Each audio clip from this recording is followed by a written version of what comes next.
Assalamu alaikum ‘yan uwa, barkanku da zuwa channel ɗin nan tamu mai albarka wato LMD. Yau abin da muka zo muku da shi, mun zo muku da wani application da za ka iya raba application ɗin wayarka ko guda nawa kake so a cikinsa, kuma ba saɓaɓɓiyar hanya ba ce ba. Domin cewa a Google za ka ɗauko shi a Google Play Store kuma ka yi amfani da shi a matsayin kowanne daban-daban yake. Okay? Kafin mu shiga cikin shirin, in ka manta ba ka danna subscribe ba, ka danna subscribe, sannan ka danna alamar ƙararrawa, ka yi mana liking ɗin bidiyon mu idan yi ma. Yawa, da farko in ka tashi za ka shiga cikin Play Store ɗinka ne kamar haka. Idan ka shiga sai ka yi searching ɗin application ɗin Multispace. Ka gan shi Multispace Dual App, za a ga icons ɗinsa kamar haka yake.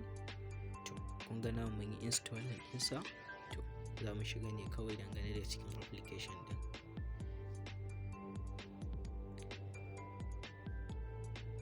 Idan ka buɗe shi za a ga cikin shi kamar haka. To sai ka yi ƙasa cikin gurin nan da aka nuna alama kamar star, sai ka danna ka shiga.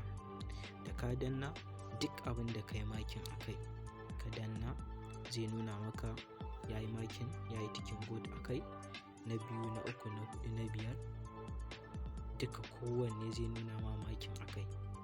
To da ka danna clone nan na ƙasa mai jan nan an sa clone, kana dannawa za a ga sun hauro maka da shi kan cikin gurin, kuma kowanne za ka shige shi daban-daban. For example, bari in muku cloning ɗin WhatsApp. Okay, kun ga WhatsApp nan misali, na yi cloning ɗinsa. To ina da WhatsApp na waya misali, ga WhatsApp ɗina na waya, ga shi nan da alaman ma an turo saƙo. Okay, kun ga za ku gan shi a buɗe yake. To amma kuma bari mu koma cikin wannan ku gani.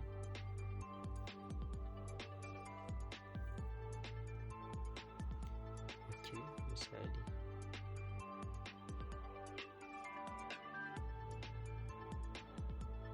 kun ga gashi ya zo a sabo, sun ce mana agree and continue. Da ka danna agree and continue, za ka danna lambar da kake so ka buɗe WhatsApp a ciki, ka buɗe cikin sauƙi ba tare da wata matsala ba. Mun gode. In ka manta ba ka danna mana subscribe ba, ka danna subscribe, sannan ka danna alamar ƙararrawa domin samun saƙonninmu da zarar mun ɗora. Mun gode.